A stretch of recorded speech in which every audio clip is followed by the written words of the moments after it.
When you look at Atiku's background, you understand that he has the strategy to get the candidacy of any party. He has the strategy. He knows what to do. And what does he normally do? It's very simple. Pull out dollars, share to delegates, and delegates will vote for you, whether you have capacity or not. They don't care. As far as they have collected their own share of the dollars, they go and enjoy their life. So that's how it happens in Nigeria. Check his precedents. He has contested for presidency for 6 times, and he has lost for 6 times, which for me, I may begin to conclude that he has the strategy to get candidacy of a party, but he does not have the strategy on winning the main presidential election. Hello guys, welcome to my channel. This is Andy Media TV. Welcoming you once again on Trending Stories. Well, you can see what's going on in Nigerian political space, that every of the political parties, including the incumbent government, are busy talking about 2027 general election. And that is worrisome, because when you look at what is going on in the country, particularly in the area of insecurity, you begin to wonder, do Nigeria really have a government? Because these days, people are just being kidnapped from their own home and killed after ransoms are paid. The story of the guy, who deals in fish, the fish magnate, his story touches my heart. There are so many people like that who on daily basis are kidnapped, are killed in the bush, even in their homes, and nobody cares. So the point is, the incumbent government need to declare a state of emergency on the security sector. I was watching some videos, on social media, where a man just drove into his compound, not knowing that these kidnappers have laid siege to kidnap him. But luckily, the security guy was able to shut the gate on time before they could approach the gate, and they started shooting sporadically. You can imagine what would have happened in that particular incident. Then I've seen other videos, people are held in the bush, guns on their heads, and they are asked to call their people to pay ransom. Otherwise, they're going to kill them in the bush. They were even holding skull of those who they have killed already before, who has decomposed. So when you look at all those things happening and look at where the political space is moving to, you will see there's a disconnect between what is happening in the country and those in the political leadership. Because as I speak, all the bushes supposed to be combed by now. People supposed to have taken this issue of security seriously and not just paying lip service. So it bothers me a lot that the government is supposed to focus on delivering democratic dividend, and the primary responsibility of government is to secure lives and property of the citizen and then their welfare, right? So, but when you look at what is happening, where is the security? Nothing. Every day people are being killed on daily basis. We're not talking about what's happening in other states like the Plateau, Benue, Borno, Zamfara, Sokoto, and the rest of them. Virtually every part of the country is under siege by these monsters who kidnap at will, who kills at will, who ransack communities, and all that. So may this government please look into this issue and see what you need to do. We are losing our youths. We are losing our people. The fish magnate is an employer of labor. He has so many people working with him in his fish business. And now he's gone. What's the fate of the business? What is the fate of those who are working with him? They may be very soon be unemployed. So nobody knows. So these are the problems. We are talking about the difficulty in people getting employed, and those who are already creating the space for employment have been taken out. So government need to look into this issue and address it squarely. So guys, I'm going to go into the main business of the day, the main issue I have come to discuss today. So in as much as I agree that other political parties, all right, the opposition parties, they have, the privilege, they have, they have the opportunity to plan and prepare and strategize for 2027 election, because they are not the ones in power. So there are two different, ballgame here. The oppositions are not in power. So Nigerians who hold them accountable for provision of security or, improving the economy and all that. The ones in power is the APC, the All Progressive Congress. They are the people that Nigerians will be holding responsible. So even if they can be doing their strategy for 2027 election, they are not to be doing it in the open. They should be able to, do it, silently and codedly, because for now they have power. So they have to utilize that power for the benefit of the masses. And security is number one. So you have to fix security. That's number one priority as it is today in the country. So when you look at this political space, the oppositions have been doing, kind of gathering together, to join the ADC political party to be able to contest for the 2027 election. So there have been a whole lot of, divergence. Some people say, oh, I'm still in my party, but I'm part of the coalition. Some party are saying, if you want to be in the coalition, you have to resign from your position, from the party. A lot of, stuff that's going on, in the country. And I think people are drawing cue, from what the FCT minister was doing, member of PDP serving under another different, political party. Because I've seen some of them, when you ask them, you say, that the FCT minister have led, the president. So that's why, since what he's doing is right, okay, everybody has, jumped the ship. So the point remains that as the opposition is doing whatever they are doing, I'm not expecting the incumbent administration, who already have access to power, to be joining the same thing they are doing. Focus on democratic dividend to the people. That is your priority now. By close to 2026, mid 2026, that's when election and all those campaign and politicking, may start. But for now, the citizens need government attention, so the government should be able to do that. If you are new to my channel, so kindly like and share this video, and also subscribe to my channel and put on your notification bell, so that when my next new video drops, you'll be among those to be notified. So now let's get into the business of the day. Bashir El-Rufai, who is the son of former governor of Kaduna State, Malam Nasir El-Rufai, posted on his X handle, which is formerly Twitter, and in his post, he was kind of looking, at Atiku and Peter Obi. Maybe he's just trying to compare who can, be the one that can be able to win the election as it stands. So in that post, I saw him, talking about Atiku being a force to reckon with. However, he made it clear that Peter Obi, as it is, has more better platform to be able to, get the job done, in securing, the presidency for whichever party, is going to be on. So because he said that Peter Obi, being who he is, has his own, team, his own force, which we all know as the Obedient, and that these guys cut across, the whole part of the country, and with that force that Peter Obi can be able to pull more than Atiku can pull. And he said if Peter Obi is in the ballot and the election is held today, and that before 12 noon, even before the First Lady will be finishing her breakfast, that Peter Obi must have won the election if INEC conducts free and fair election. So when you look at his post, I now begin to think or, wonder, is it that the northern states or the northern allies or the northern people are, solidly behind Mr. Peter Obi in his quest for become the president of the country? So I can't really, place my hands on it. But until I now watched, another, interview where on Arise News, which is anchored by Charles Anangolo, where he was interviewing Professor Gana, who was also one of the founding fathers of the People Democratic Party, the PDP, at that time in 1998, 1999, So he was speaking and he made something similar to what, Bashir El-Rufai has posted, because the anchor was asking him, hey, this Peter Obi issue, what do you have to say? That I know that you guys are wooing him and stuff like that. He acknowledged that, yeah, they are trying to see if they can get him back into the PDP for him to flag, their flag as the candidate. But be that is may, it was like that if Peter Obi, contests the election, that is going to clear the north, that the northern people are with him. They are kind of, playing support for him, and they know he has the capacity to also, do the job. However, he acknowledged that they are still in search of a candidate, and that there are even many more who are even still more competent than even Peter Obi, but that they're going to announce who their candidate is going to be, because they are still, doing some searches to get who, going to run the election on their platform. So he said that that Peter Obi has the capacity to win, as the case may be, if he fly under the PDP, which was his former party. All right. So when I looked at what he said, just oppose it with what Bashir El-Rufai is saying, and I began to draw some conclusion that it seems like the Northerners are, solidly supporting, Mr. Peter Obi.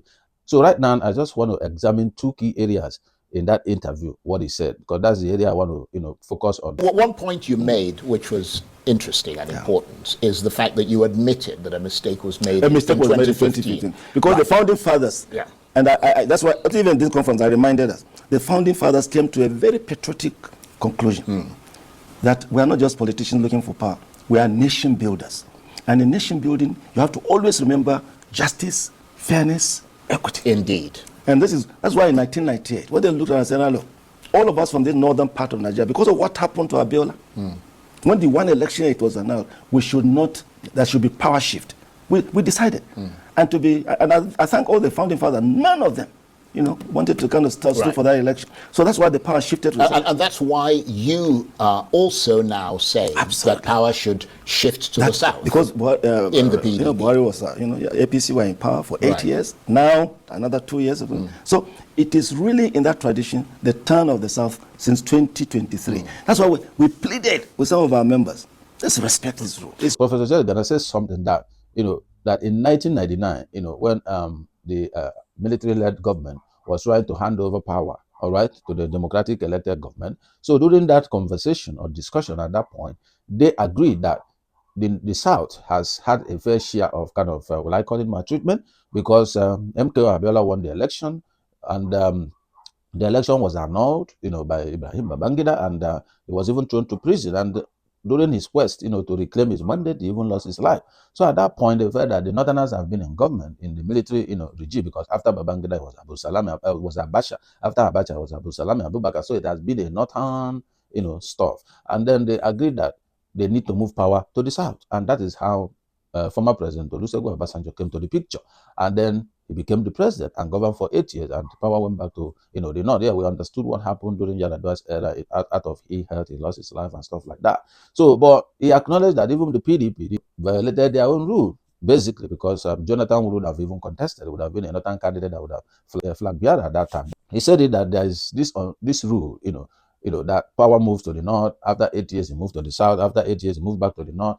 Me, I call it unwritten rule, because I can't remember if there's any place it was written and signed, but it was an understanding, So both sides, north and south, had that understanding for power rotation. And it's going to be for 8 years, all right? So then Buhari has done his 8 years for the north, and now Tinubu has started the first 4 years for the south. According to him, he acknowledged that the PDP has zoned their own, ticket to the south, and that all the 19, northern states has agreed that yes, power will go to the south when it comes to, their PDP platform, and they have zoned their own to the south, so that the south will complete their 8 years before power returns to the north. So, which means no northerner from the PDP, according to what he said, will participate in the forthcoming presidential election in 2027. And that's why they are shopping for candidates from the south to be their flag bearer, which led to them wooing, Mr. Peter Obi to see if he could return back, to the PDP. Again, APC has also zoned their ticket to the south. So, but ADC is saying that they're gonna, throw their own open. But we are yet to get their final conclusion on that. But all these issues that Professor Gana has raised still come to mind, that if this rule is not just about PDP, it's a general, stuff that's why you see APC zoning their own to the south as well, and all that. So if ADC felt that no, they are not going to zone their own to the south as well, that is going to be thrown open for everybody, then I think they're going to have some problems when it comes to, that period. And they're going to lose a lot of people. And that's the honest truth. So this coalition they are now forming to kind of unseat the president, and according to them, deliver dividend of democracy to the people will be a mirage. The reason is this. When you look at the precedence of, former Vice President Atiku Abubakar, you understand how he does his primary. If I may quote Babadati Ahmed, you hear him say that Atiku's primaries are always merciless. And what does he mean by saying that? He said he saw with his 2 eyes how, the whole primaries were dollarized in Rivers State at that time. So what are we trying to say? When you look at Atiku's background, you understand that he has the strategy to get the candidacy of any party. He has the strategy. He knows what to do. And what does he normally do? It's very simple. Pull out dollars, share to delegates, and delegates will vote for you, whether you have capacity or not. They don't care. As far as they have collected their own share of the dollars, they go and enjoy their life.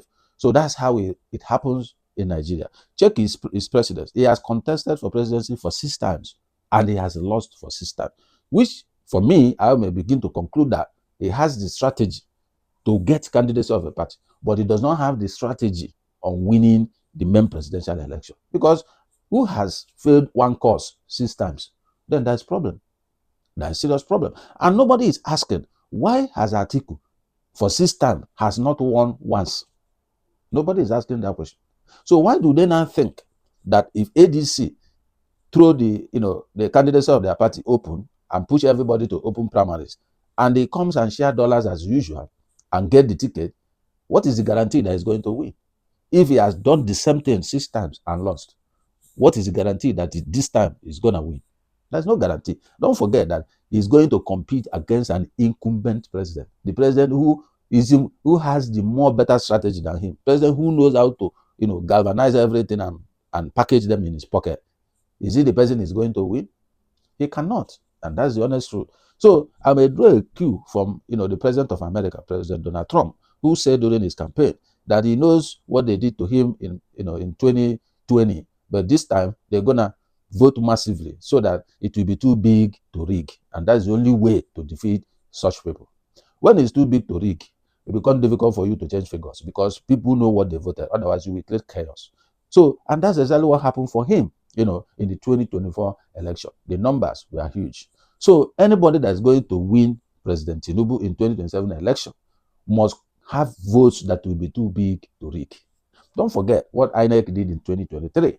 How server was shut down, and they say server glitched because they already have the intentions to do what they did. All right. So how are you going to navigate all that?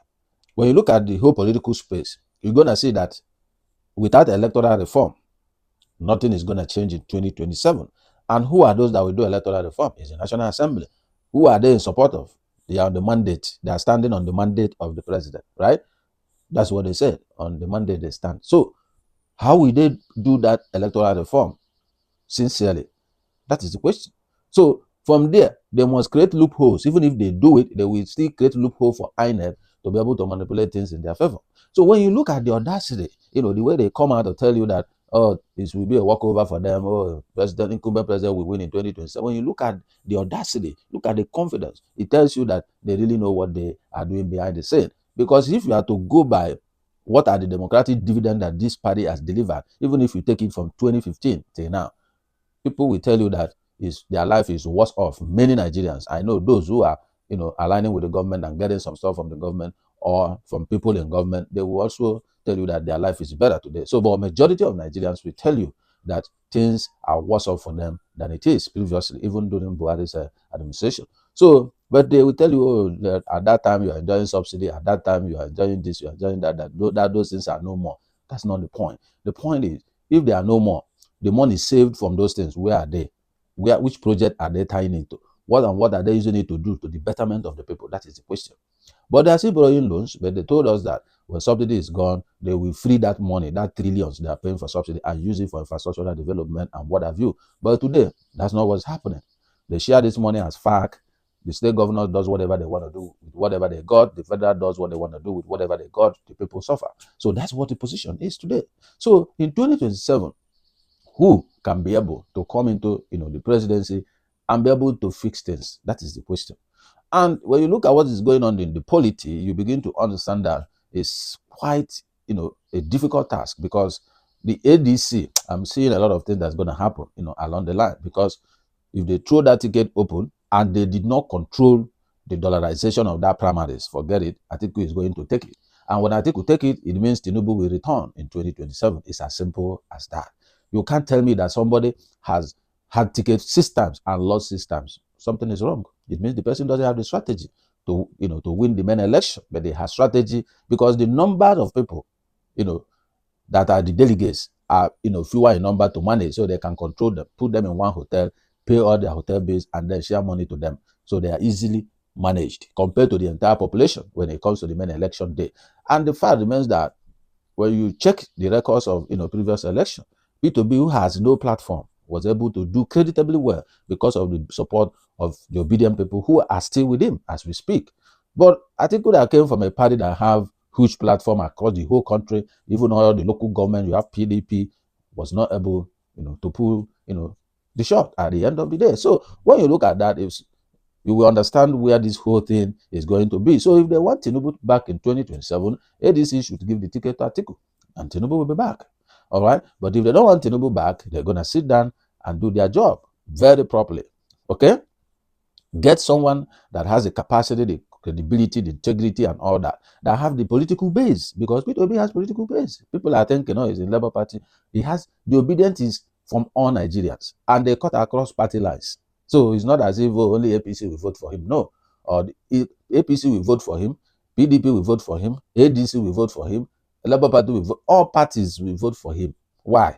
Because his obedient base is a non-partisan, base. So they come from everywhere in Nigeria, from north, from south. That is what it is, and that is what helped him, in the 2023 general election. So any party that want to, wrestle power or compete, with the incumbent, government who has already positioned his people and strategized for 2027, they really need to do a serious groundwork. If, let's speculate, if by some freak of circumstance, the PDP gives the ticket to Peter Obi, and the ADC gives the ticket to Atiku Abubakar, as is being speculated, isn't that just going to amount to a repeat of what happened in 2023, where Obi and Atiku divided the opposition vote and consequently handed victory to Tinubu?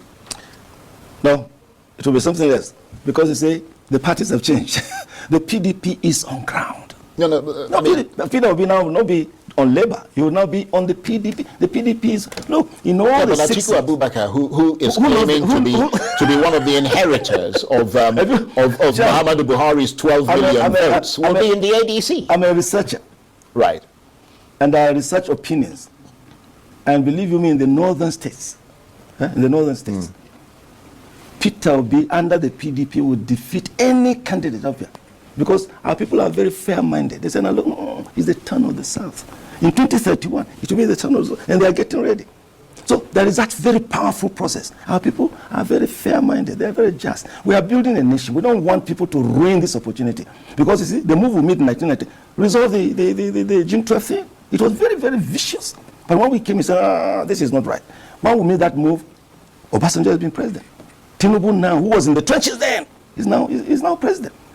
We now have the Nigerian nation back. And people say now it has worked. The founding fathers were wise. So therefore, if it is the turn of the South, please give it to the South. Right. Now, I don't know when last you were in Adama. Atiku comes from Adama. There is a PDP government in place in Adama. And it's really in place. It's governing. It's popular. It's powerful. How many people have gone with him? Okay. Oh, we have 3 governors in the whole of the Northeast, where he comes from. In Bauchi, in Taraba, in Adamawa. And with the kind of moves that are going on, we are very strong again in Borno, and Yobe, and Gombe, the southern part where I've been always there. What I'm now saying, even in the zone where he comes from, there will be very, very serious contention. So we're not saying that he's not strong, but Peter will be far, far stronger. And we have a better candidate even than Peter. Okay. But according to what Professor Gana is talking, trying to whoop it to be into the PDP. For me, I think it will be a very dangerous decision if Peter Obi makes that kind of decision to go back, to PDP. PDP, where you still have Nyesom Wike that is working for the incumbent president. So what do you think? They will sabotage, his candidacy in that party, frustrate him in that party, so that Tinubu, will win, so that we continue to retain his ministerial position as the FCT minister. So for him to go to that PDP, that would be like eating back your vomit. So for me, I think it's a no-go area for Peter Obi to consider. For me, let PDP go get other credible candidates. After all, Professor Jerry Gana made it clear that there are still other people better than Peter Obi. Why not? Go get them and put them there and let them compete. So for me, it's no no-go area for Peter Obi. So if ADC gonna throw their ticket open, obviously Peter Obi doesn't have a chance. He doesn't stand a chance because he cannot share money, just like other people will share dollars. So he can't do it. So it's out of the equation for ADC. So for me, I think what he has to do is decide his future. If you want to run solo in another different party, if Labour Party is troubling him, it's up to him. It's his right to decide what he want to do. Atiku also has right to compete. But the fact remains that it's not about my right. It's about what can work, all right? And it's about the interests of the country. So it's up to them to decide what they want. And I think the citizens, based on what they are going through today, should be able to wise up to know that selecting a leader is not by tribe, it's not by religion, it's not by ethnicity, it's not by sentiment, it's by competency, character, empathy, integrity, and all that. So there are a lot of qualities a leader should have so that you will be able to enjoy his leadership. So that's what it is. All right. So, and I think Peter Obi is also getting northern support because a lot of them have been speaking, that he is the only candidate that they feel can be able to drive the nation. And one thing I know is if Peter Obi succeeds, in his vision or in his dream, I know for sure that cost of governance will be cut down drastically. Trust me on that. He did it in Anambra State. So that's how he mops up money he used to develop the state at his time. When I laugh when I see many people talk about what did he do in Anambra State. Many people that are saying this don't even know where Anambra is. They have never visited Anambra. They don't even know where Oka is, not to talk about knowing the communities in Oka. When Peter Obi is telling you he visited all the communities in Anambra, not local government, communities in Anambra State, at least twice when he was governor. He visited all the schools. He knows all the class prefects in each school. He has their phone number. So, and somebody else is saying he didn't do this, he didn't do that. I keep laughing because I'm from that state and I've been there and I was there.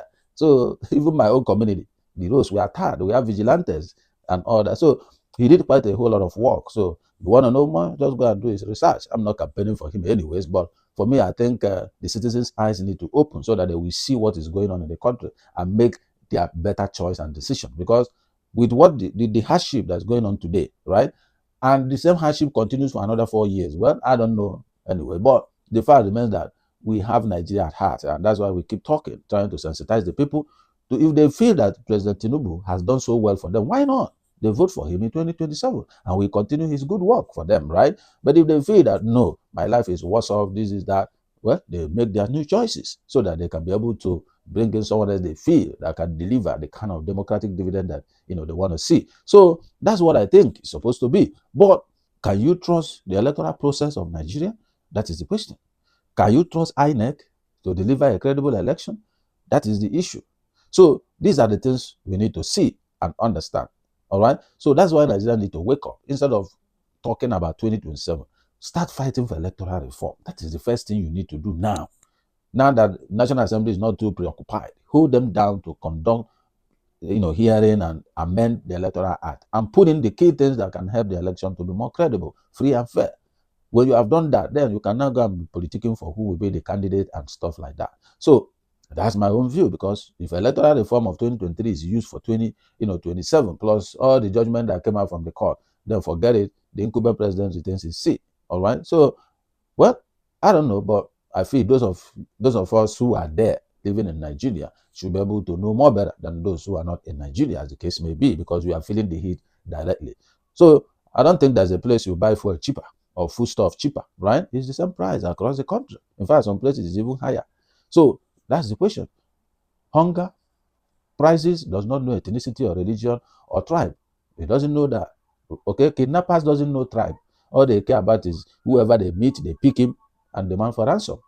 Whether you are Northerner or Southerner or Muslim or Christian or whatever it is, they don't care. All they care about is call your family, let them send us the ransom. That's what it is. So we need to understand that when we are casting our vote or when we are politicking and looking for who to support, don't focus on tribe. Don't focus on ethnicity or religion. Focus on the person that have that credibility, the person that have that capacity, that character and that empathy. That if anything is happening, they will feel for you and take action. So these are the kind of people politics will be looking out for in a leader. All right. So it is what it is. But so I don't know. Do you think that it's wise for Peter Obi to listen to the offer from PDP and return to PDP? Put your comment in the comment section. All right. Then if you think you're gonna be a worse decision, let us know and why you think it will be so. All right. So again, do you think that it is better for ADC to zone their own ticket again to the south? All right. So it will be south versus south. So which means between or among the candidates from the south, the one that has better northern support obviously will become the president. That's what it is. So all right. So it's up to ADC to decide whatever they want to do. And it's also for the member. That's why you are seeing many people one leg in ADC, one leg in their main party, because they don't trust what the ADC is going to bring up at the end of the day. So nobody want to lose their intention or what they want to achieve. So it is what it is. But whatever you think concerning this whole development, looking at what Bashir Bello tweeted and looking at what Professor Jerry Gana has said, let's hear your views. Let's hear your comment. Let's hear what you think. And the comment section is open for you to drop it there. Please, if you are new to this channel, don't forget to like and share this video, and also subscribe to my channel and put on the notification bell so that when the next new video I'm dropping comes, you'll be among those to be notified. So thank you for watching. I appreciate you for stopping by to watch this video and to share it as well, and also to subscribe. I say thank you for doing that. I'm going to see you in my next video. Do have a wonderful day. I'm signing out. See ya.